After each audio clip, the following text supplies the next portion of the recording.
Have you ever been humiliated?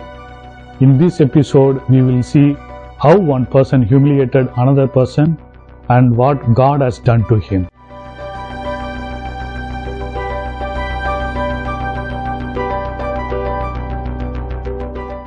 Welcome to the Bread of Life channel.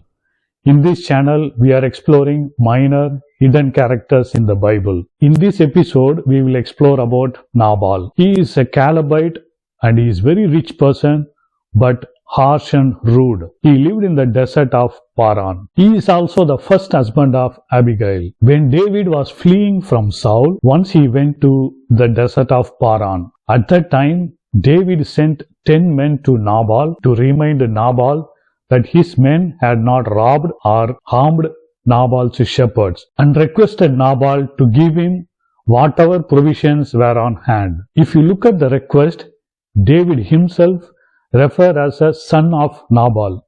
This is how he requested, "Please give your servants and your son David whatever you can find for them." When David's servants came and asked Nabal, Nabal was very harsh and he replied like this, "Who is this David? Who is this son of Jesse? Many servants are breaking away from their masters these days.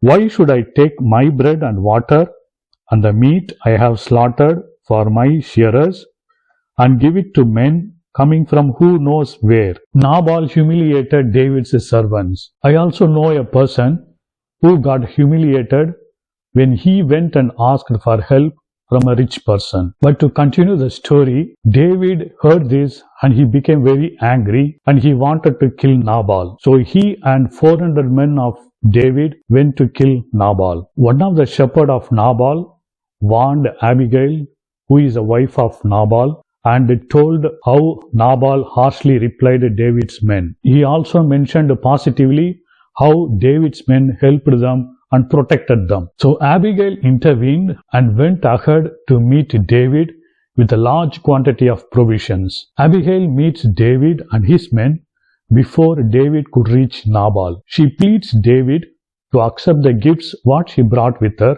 and also begs that there be no bloodshed. Abigail blamed Nabal by referring him as a fool and complimented David, stating how God will make his dynasty long-lasting, sinless, and divinely protected. As a result of her actions, David recognized that he is about to sin and he calls off the threat. He also sends Abigail to go home in peace. When Abigail returned, she did not tell Nabal what she has done because Nabal was drunk as he was doing a kingly banquet. The next day when she told Nabal, he had a heart attack or possibly a stroke, and 10 days later he died. When David heard this, he recognized that it was a punishment from God and asked for and receiving the hand of Abigail in marriage. The moral of this story and the character is, don't repay good with evil. That's exactly how David responded. David had just said,